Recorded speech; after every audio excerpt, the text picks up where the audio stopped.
A gente vai falar com o Dr. Marco Aurélio Safad. Essa é a pronúncia correta? Perfeito, Matheus. Seja bem-vindo. Muito obrigado. Muito obrigado pela sua presença aqui em nosso estúdio. O Dr. Marco Aurélio é médico formado pela Santa Casa de São Paulo, tem doutorado pela Unifesp, é também infectologista e atua na área de imunização. Doutor, muito tem se falado então do uso da cloroquina, hidroxicloroquina, e agora também se fala bastante dessa desse suposto, aliás, tratamento preventivo. Eu queria que o senhor falasse sobre isso.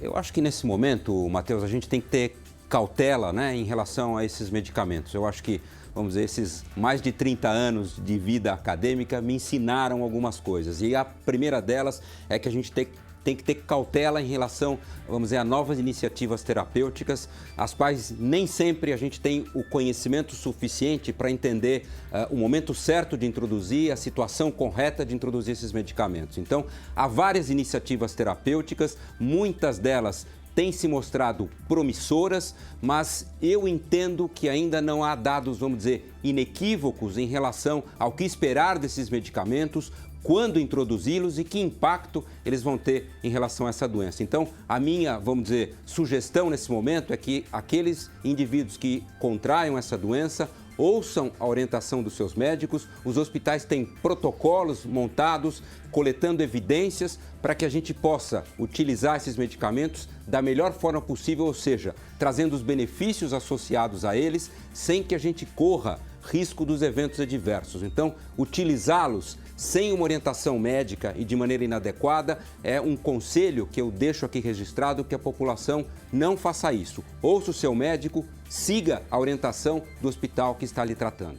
Todos esses medicamentos potencialmente têm eventos adversos, Matheus. Então, é muito importante que a gente tenha orientações caso a caso. É para isso, vamos dizer, que serve a avaliação médica. Então, você tem que levar em conta não só, vamos dizer, a ação do medicamento, mas a fase da doença que esse indivíduo se encontra, as eventuais patologias que esse indivíduo tem, a faixa etária desse indivíduo. Então, esse tipo de avaliação é o médico que tem condição de fazer e, dessa forma, entender qual que é o momento correto e se é cabível a orientação do medicamento naquele caso específico.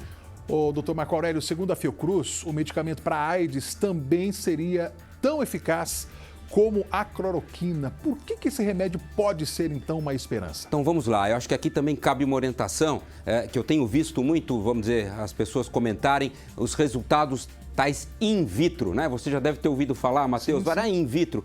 Para que as pessoas nos entendam, in vitro quer dizer no laboratório, né? Não no cenário do mundo real. O que eu quero deixar claro é que a gente tem, vamos dizer, farta documentação na literatura de inúmeros medicamentos que se mostram efetivos in vitro, ou seja, no laboratório, mas que nos decepcionam quando a gente leva esses medicamentos para que eles sejam usados in vivo, ou seja, nos pacientes propriamente dito. Por quê? Porque eles podem não desempenhar aquele papel de eficácia nesses indivíduos ou, pior que isso, ao invés de ajudá-los, pode prejudicar esses pacientes em relação aos seus eventos adversos.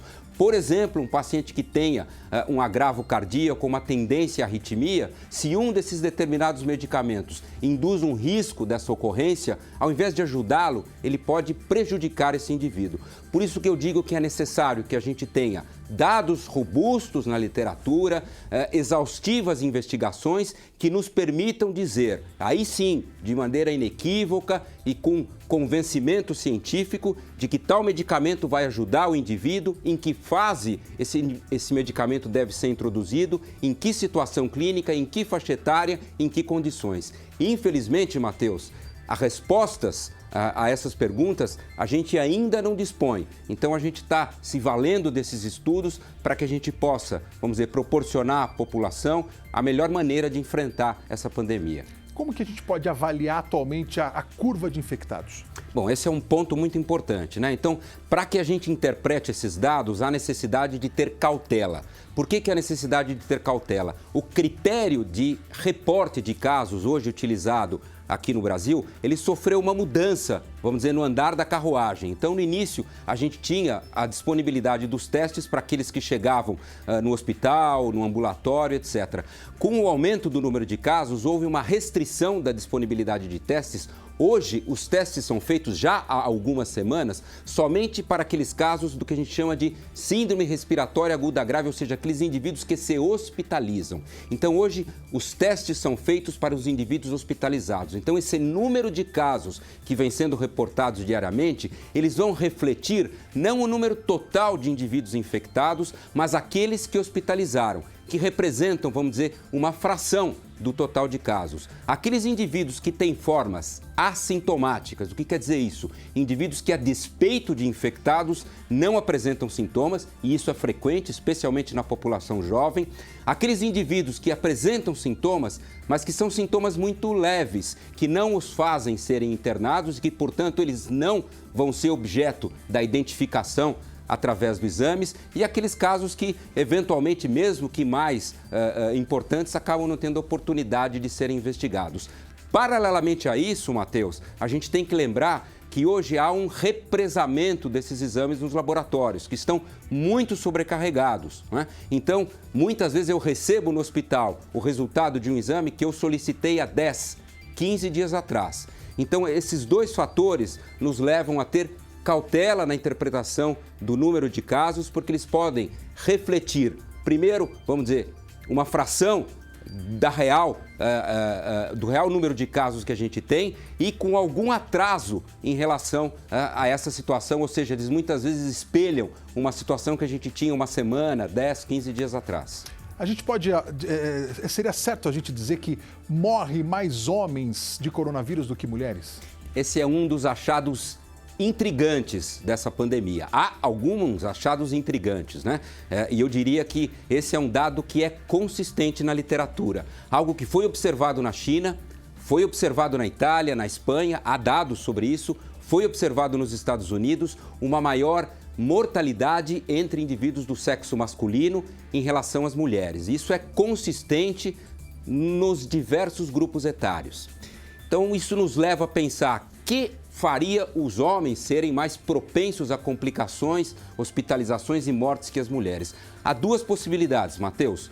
Uma, vamos dizer, são os hábitos desses indivíduos. Então, pode ser que os homens sejam indivíduos com mais tendência a tabagismo, pode ser que os homens tenham hábitos que os fazem serem portadores com mais frequência de comorbidades, e isso causaria, vamos dizer, um viés nessa análise. Mas claro que há também a plausibilidade biológica de que eles, por alguma razão, talvez por expressarem um receptor para esse vírus ou alguma situação que os faça mais predispostos a essas complicações mais graves. Uma dica que me faz pensar que é mais provável o aspecto biológico é que eu tenho observado também entre os meus pacientes, entre os pacientes pediátricos, uma maior tendência, não tão, vamos dizer, consistente como nos adultos, mas uma maior tendência de complicações entre meninos do que entre as meninas.